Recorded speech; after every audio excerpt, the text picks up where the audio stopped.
Hello there, my name is Max and welcome to my Boeing 737 startup tutorial.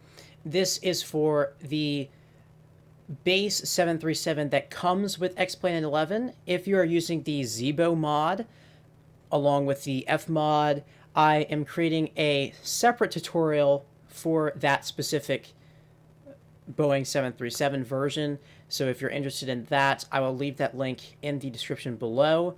Without further ado, let's jump straight in and get started. So the first thing we're going to do is we're going to come to our battery panel right here. And we see we have this DC page and we have this cover. So we're going to uncover and we're going to switch the battery to the on position. And then we're going to cover it back up again. Now I can see everything has turned on, but we're actually in a bad position right now because, mind you, we've only turned the battery on, which means that we are running this entire aircraft off the battery right now, which isn't very good because that means we're draining the battery and we don't want that. If we actually go over here to our battery panel, this big white knob right here, if we switch it to battery, we can see that we are drawing negative 11.7 amps, which confirms that we are in fact draining the battery. So in order to fix this, what we're going to do is we're going to do one of two things. So we're sitting at Atlanta International right now, and at Atlanta they have ground power. So you'll notice in our bus panel right here for electrics, we have this knob that says GRDPWR, which stands for ground power.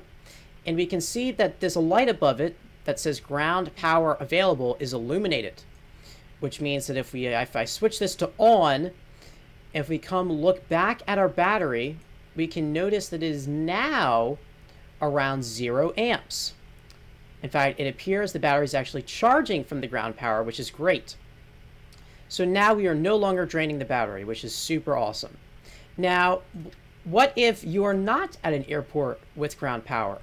Well, then you can use the auxiliary power unit, which is right here, the APU. And go ahead, switch this to on and jump it to start. And we can see it rev up. We can hear it turning on. And then once it reaches the operating speed, we'll see the APU gen off bus light illuminate. So we'll wait for that. There it is. And now I can switch the APU left and APU right to on. And come look back at our battery again. It's now charging once again at 0.3 amps. A quick thing to note is that the auxiliary power unit is actually a small engine in the back of the aircraft. In fact, I'll show you the exhaust for it is this little spot right here on the back. And the intake is right there. And I think there's another one on the other side as well. Nope, just on the right side of the fuselage, right there. So this is an actual engine, which means that it is actually using fuel from your fuel tanks. So you want to keep that in mind.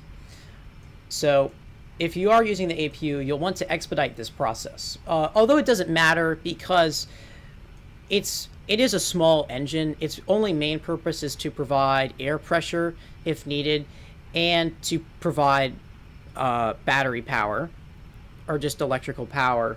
So it doesn't use a lot of fuel, but it is using it. So just make sure that you understand that. So we don't need the APU right now. So we'll go ahead and turn that off. We will need it later in the tutorial, however, when we are starting the engines. So we'll go back to ground power. So everything's set up.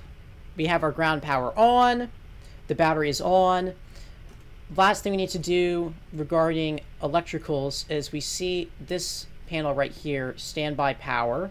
We can see there is a, what do you call that, amber light that says standby power off, which is not good because in case we lose all power, we don't have backup power available.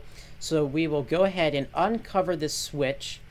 Sitting at the position from the captain's chair, you can actually flick the switch. I don't know if you can see it. You can just barely see it. If you move your mouse in the right spot, you can flick it on. If you can't, feel free to just move to the side uncover and flick it to the auto position and go ahead and cover it back up. And now standby power is on. So that is all we need to do as far as power goes. So now let's go ahead and get our engines ready to start. So we're going to do a few things. First, we're going to turn our yaw damper on. Get that out of the way. We're going to turn our fuel pumps on. We are going to turn our window heats on. It's just one flick of any switch and it'll turn all of them on. We're going to turn our engine and electric hydraulic pumps on. And we are going to turn our APU on. If you already have your APU on, obviously you skip this step. Next, what we're going to do is we are going to come to this area, these bleed switches. We have engine 1 bleed, APU bleed, engine 2 bleed. You're going to turn the APU bleed on. You can see our APU, turn that on. And so now we are ready to start the engines. So I personally like to start with engine 1. Some people like to start with engine 2. In fact, most people like to. I don't know if there's any reason behind that, but I can tell you that I've never had any problem starting from engine 1. So I'll go ahead and do that now. So I'll come to the engine start panel here on the overhead.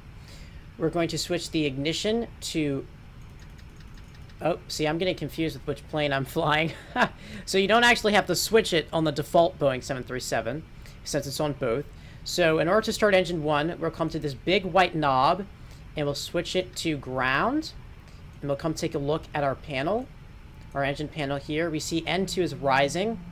We're going to wait for N2 to reach 25. 1, 22, 23, 24, and then we'll flick our fuel cutoff to idle. And we'll notice that our fuel flow is going to increase, the engine temperature is going to increase, and the N1 is going to increase as well.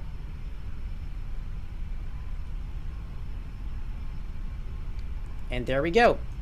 Now we'll come back to our overhead. We'll notice that the switch we just turned to ground is now back to auto. Now we're going to switch it to continuous. And then on our bus panel here, we see that the generator 1 says gen off bus. So we can go ahead and switch that on. Next, we'll do the same thing, but with the right engine, engine number 2. So switch it to ground. N2 rises.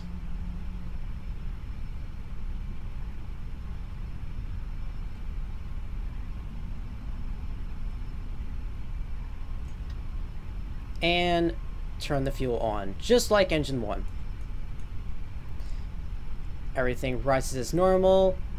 N2 is rising, N1's rising. Engine temperature looks fine. And we see that fuel flow increase. And there you go. So now you have both engines started. Go ahead and do the same thing we did with engine 1 on the overhead. We're going to switch this to continuous. And now watch here. I'm going to switch the generator 2 on, and I'm going to turn APU off and take the APU off the bus. All right, so now we are only running on the generators coming from both engines right now, and you can actually check this like we did with our battery. If we come to the other switch right here, we can switch it to Gen 1. We can see we're getting 113 AC volts.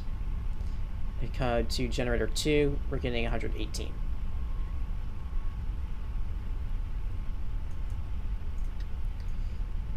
And now, once we have both of our engines started, we can come to the probe heat, turn left and right on, and then we'll come back to our air conditioning panel here. We'll switch APU off the bleed, turn the engine 1 bleed on, engine 2 bleed on, and now we have the compressed air coming into the cabin. You can go ahead now and set up your, what do you call it? The cabin altitude, sorry. You can set your cabin altitude, so we'll be cruising at 30 flight level 360, set your landing altitude, it's below sea level 150, and then there you go. Everything is set up for you to fly. You can click your master caution to reset, and you are good to go. Engines are looking good. Everything's ready. So I hope you enjoyed the tutorial. I hope it helped. If you have any questions, please put them in the comments. I'm not popular, so if you put a comment, I'll definitely see it, and I'll make sure to respond to it with the best answer I can. And in case you found this tutorial confusing, maybe just watch it again or watch some other tutorials. And also remember that this is not for the Zibo 737. This is for the default 737. The Zibo 737 tutorial will be linked in the description below. But other than that, thank you. I hope you enjoyed. And I guess I'll see you around.